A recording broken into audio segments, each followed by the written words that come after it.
Ako po'y nangangarap na ang Duterte mabalik. Yung mga hindi pumalakpak, bahala kayo. Naran po kayo. Pansinin nyo, noong panahon niya na nakaupo, mga politiko'y takot na gumawa ng mali. Pati pulis, pati sundalo, takot. Aba, biglang, anong nangyari? Ngayon ang mga kurakot mga nakaupo. Naran po kayo? Ako, tayo may hindi pinanganak kahapon.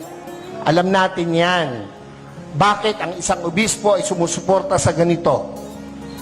Aba, hindi masamang mangarap ng pag-unlad ng pagkakaisa sa bansa natin. Kung hindi tayo magsasalita at kikilos, kung hindi tayo magpapakita ng puwersa, ng lakas, sino ang gagawa nito? No, kung palakpak lang, hindi mo magawa, lalo na sa rally, hindi mo kaya. Yung makasigaw ng Amen! Oy, yan yung matatapang. Dapat, ito ang tandaan nyo, ang buhay natin, minsan lang. Pakisabi mo sa katabi mo, mamamatay ka rin.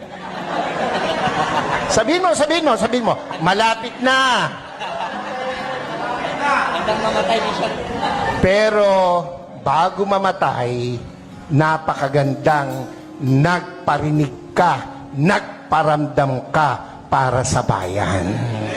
Yun ang pinakamahalaga sa lahat. Amen po? Ako po hindi takot makulong, mabugbog, basta't iparamdam mo yung gusto mong iparamdam. Mga Bulakenyos, mga kasama kong taga-Caloocan, Zambales, Pampanga, hindi masama na suportahan natin itong rallying to. Yung iba na pe-pressure ng kung sino, natural lang yon. Ang nami-pressure sa kanila, siguro nasa taas. Dahil kung nasa baba, hindi nila papansinin. Pero, tayong malaya, huwag tayong pa-pressure kahit kanino. Minsan lang ang buhay natin. Dapat iparinig natin, iparamdam natin ang ating saloobin. We are not against the government. Never! And never will. Lalo po ako. Nakapula nga ako Naran ba kayo? Pero, kailangan nilang makita, kanilang dapat marinig, ang dapat makita at marinig. Gera? Handa ba ang Pilipinas sa gera? Ha? Kurutan man talo tayo sa kurutan. Ilan ang bilyon ang Chino, ilan tayo? Panuntukan, talo tayo. Huwag nilang gawing issue yan. At hindi mangyayaring magkagera. Pilipino pa, subukan nila rito, talo sila. Kung ang laban lang ay chismis, panalo ang Pilipino. No. So ayan mga kababayan, magre-react po tayo dito sa video po ni Bishop Efrain Perez. Okay? So nag-trending to noon at babalikan lang natin ngayon, no. Ito po si Bishop Efrain Perez, para lang po sa kaalaman ng iba ha. So ano lang muna tayo, disclaimer. Mahalaga nating linawin na si Bishop po ay hindi isang obispo ng Romanong Simbahan, Katoliko, kundi isang independent denominasyon na may sariling mga paniniwala at ritual, okay? Kasi nung 2022, kung maaalala nyo, si Bishop Perez ay sumuporta po sa Tambalang Unity Team. Ayan, kay Bongbong Sara at Inday Sara. Okay? So, siya po ay nagsalita. Hindi ko alam kung isang sortie ba ito or isang rally, no? Or baka sa misa niya ginawa ito na gusto niya na maibalik ang pamumuno ng mga Duterte dahil nga syempre sa paniniwala niya, yan yung stand niya, no? Ayun nga, siya ay nakabase po yan sa Baliwag, Bulacan. At ang simbahan na ito ay naglalarawan nga ng bilang Christ-centered, full gospel in Catholic rites.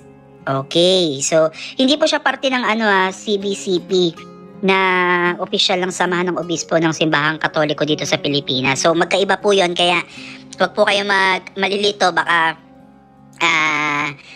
magkaroon kayo ng kalituhan. So, in-explain ko na kagad sa inyo. So, ayan po, nasabi niya nga po dito na iba na nga daw po yung takbo ng Pilipinas ngayon. Bakit yung mga nakaupo ngayon ay mga korap? Although wala naman siyang pinangalanan, pero alam na natin yon. Okay, nasabi naman po ni Bishop na hindi naman po siya against or tutol sa gobyerno. Kaya lamang talagang may mga bagay talaga na dapat din nilang marinig or makita. Yan nga yung pulso ng taong bayan, no? Kung ano yung nakikita natin sa kanila. Kasi tayo po ay higit na may karapatan dahil tayo po ang nagluklok sa kanila kung nasaan man silang pwesto ngayon. Okay, at bilang isang taxpayer din, tayo din po yung nagpapasahod sa kanila. Kaya tayo po ay humihingi lang po ng transparency at accountability sa lahat po ng mga nangyayari sa ating bansa.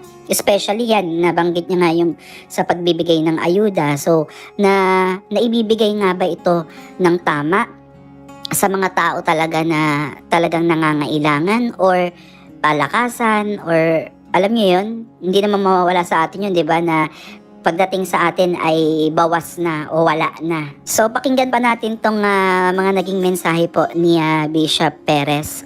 At comment nyo dyan sa baba kung ano yung na-miss nyo dito sa ating dating Pangulo sa kanyang panunungkulan sa ating bansang Pilipinas. No? Ano ba yung naalala nyo at hindi nyo makakalimutan pagka sinabing Duterte? No? Okay, comment down below. Ewan ko ba sa Pilipinas walang chismosa? Wala Mamatay na sana Lord yung mga nagsisinungali.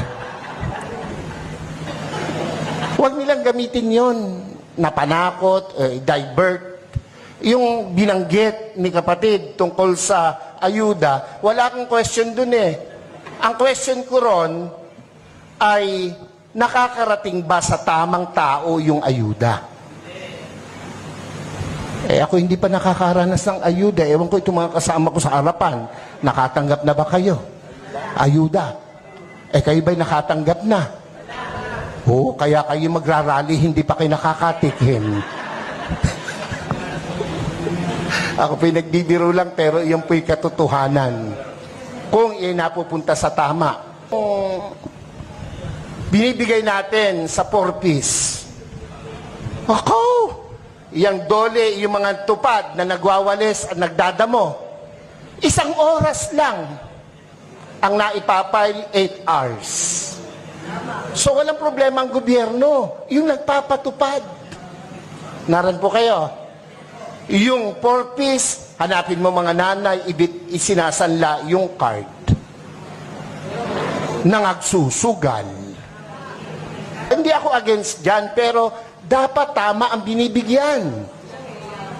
Naran po kayo? Pag dumaan sa politiko, dole, ang magwawalis, mayayaman pa sa amin.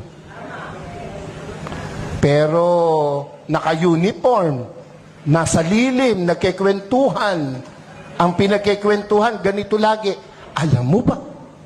Yun mga introduction ng mga chismoso. Alam mo ba? Alam niyo ba? O tango naman.